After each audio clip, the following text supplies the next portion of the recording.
Oke, kembali lagi bersama kita berdua. Halo. Nah, pertanyaan keduanya adalah eh apa sih bahaya dari iri hati?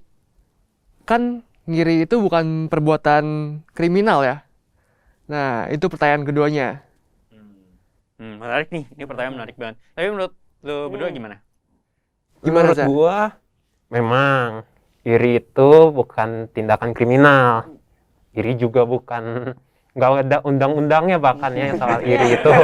Nggak dihukum, Berat nggak dihukum nih. ya? Iya. Tapi iri itu akar dari segala kejahatan atau mungkin dari ya segala macam kejahatan lah. Menurut gua itu juga sumbernya pun akarnya pun bisa dari rasa iri. Menurut gua sih begitu. Bener, sama, setuju. Irinya itu bukan tindakan kriminalnya, tapi itu awalnya. Misalkan kayak ngeliat tetangga nih punya mobil warna merah, lambangnya ada kudanya. Iri kan? Nah, awalnya cuma iri. Makin lama besokannya ngeliat lagi. Ih, datang lagi nih mobil warna kuning, depannya banteng. Makin Waduh, iri lagi banyak kan? ya. Makin iri lagi. Nah, akhirnya dari itu bisa jadi dia melakukan segala cara untuk melakukan segala hal biar bisa kayak orang tetangganya itu. Misalkan bisa maling, bisa berbuat curang, bisa korupsi apa-apalah.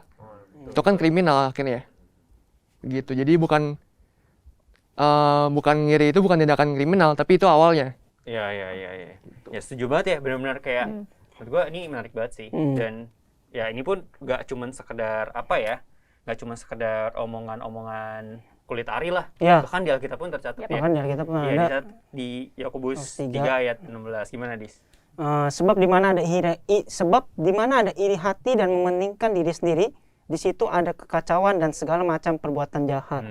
Jadi memang tertulis dari kita bahwa ya tadi betul sekali yang dijelaskan itu kan. Ini ada akar gitu ya. Ini jadi ya sebuah pemantik gitu untuk melakukan Iya, dosa-dosa lain. Dan benar. kita pun udah tahu gitu ya. Maksudnya ada banyak kisah di Alkitab yang menceritakan bahwa dia iri hati itu. Misalnya ada siapa ya? Daud misalnya. Daud, betul. Bener kan? Terus ada Yusuf juga. Ya. Saudara-saudara Yusuf. Saudara Yusuf yang sama yang awalnya sih ya udah gitu. Maksudnya kayak ya dia punya mimpi apa segala macam. Awalnya gitu kan. betul. Lama-lama dipupuk tuh rasa irinya. Ya. Awalnya kayak ya gue iri. Gue bisa pikir positif.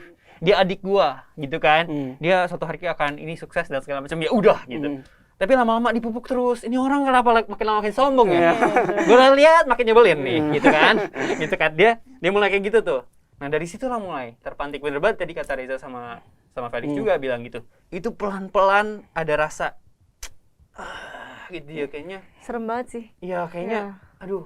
Ya. Itu lu bisa nggak sadar loh. Hal yang kita sepelein tapi bisa memacu, maksudnya Betul. pemicu hal-hal yang mungkin nggak akan bisa dibayangin gitu. Kayak Betul. contoh yang Kain Habel itu, maksudnya itu Ya. pembunuhan pertama kan di Iya, Alkitab. benar. Itu serem banget sih. Betul. Kayak ini pembunuhan pertama dan lu ngebunuh saudara lu sendiri, Saudara sendiri. gitu loh. Cuman gara-gara apa? Iri. Iya. Cuman buat apa ya? Lu ngerasa kayak dia dapet pujian dari Tuhan lebih baik dari lu. Tapi maksudnya kayak kenapa lu harus bertindak sejauh itu gitu loh untuk sampai ngebunuh itu kan Ya. maksudnya serem banget gitu loh. Serem banget. Cuman karena dari akar iri hati itu loh maksudnya. Benar-benar. Ada juga kisah lain yang ini namanya Nabot sama Ahab gitu ya. Dan Ahab itu punya istri Isabel. Jadi si Ahab itu pengen punya kebun anggur yang dimiliki sama si Nabot.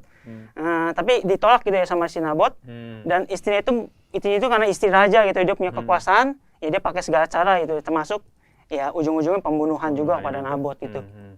Tapi gue ngerasa memang at the end kalau kita lihat ya dari Kain dan Habel, gue nggak tahu sih sebenarnya exactly apa yang Kain rasain waktu itu. Ya. Cuman gue ngerasa kadang-kadang mungkin juga Kain pun setelah mikir ulang baru sadar dan dia nyesel gitu loh. Ya. Kayak kadang-kadang lu nggak terkontrol gitu loh. Kayak lu kadang-kadang dikontrol oleh emosi diri lu.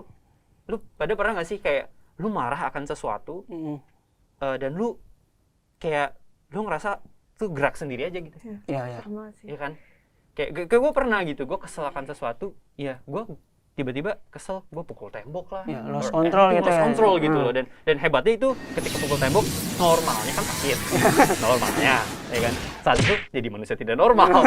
Maksudnya tuh nggak sakit, pukul lagi gitu. Sampai akhirnya luka gitu loh. Jadi menurut gue bener banget sih tadi yang kata Felix. Jadi gitu kan. benar-benar terbukti ya, maksudnya dari kisah-kisah yang udah ada di Alkitab yang udah sering kita dengar juga di sekolah minggu ya, itu terbukti bahwa iri hati yang kita sepelein itu pemicu perbuatan-perbuatan jahat lainnya. Betul sekali. Bahkan iri hati ya related sama 10 perintah Allah itu ya. Perintah ke-10 itu bunyinya gini, jangan mengingini rumah sesamamu, jangan mengingini istrinya atau apapun yang dipunyai sesamamu. Dan ya betul tadi ya, itu adalah pemantik dari dosa-dosa yang lain gitu, dari pelanggaran-pelanggaran. Walaupun itu ditaruh di terakhir gitu ya, perintah ke-10 deh. Tapi Kadang orang Ya, suka sepelein nyepelein karena itu paling terakhir gitu. ya, ya benar. betul. Benar. Dan, tapi ya di terakhir itu justru menjadi perintah yang penting karena kalau itu tidak dilaksanakan, Aduh, serem ya banget itu jadi sih. pemantik Betul, dosa-dosa betul, lain. betul. Dan termasuk juga dengan buah roh gitu ya. Tadi ngomong penguasaan diri juga ditaruh di akhir gitu setelah Iya. kelemah lembutan. Kelemah lembutan dan penguasaan diri. Jadi betul kali penting bagi kita untuk ya menguasai diri kita dengan baik gitu ya. Dan selain itu juga ada beberapa ayat Alkitab yang jelas banget ya, jelas banget menjelaskan bahwa iri hati itu benar-benar nggak boleh. Betul. Apa aja gitu, Kang? Tadi ada Mazmur 37 ayat 1, Galatia 5 ayat 26, 1 Petrus 2 ayat 1, semua itu berbicara soal ya itu udah firm Keiri-hatian, gitu ya. ya. Jangan iri hati. Itu udah Ya. firm perintah dari Tuhan bahwa jangan iri hati. Jadi so clear bahwa iri hati itu di dalam Bible itu ya ditolak itu, nggak boleh kita untuk iri Menentang hati gitu. perintah Dan Tuhan serius soal itu gitu. Ya. Dan teman-teman jangan lupa kalau misalnya teman-teman boleh catat aja tadi ayat-ayatnya, mungkin kalau misalnya bisa di layar ada nih. Ya, jangan boleh. Teman-teman bisa buka ayatnya, teman-teman bisa baca, teman-teman bisa renungin juga. Siapa tahu bisa jadi satu reminder buat teman-teman gitu. Next kalau misalnya ada apapun bisa langsung kebesit. Oh iya, di firman Tuhan ada ngomong soal ini. Dan itu baik sekali buat kita gitu ya. Nah, kita akan ada pertanyaan selanjutnya nih, guys. Wah, makin seru nih guys. Jadi jangan lupa lanjutin lagi ke part ketiga.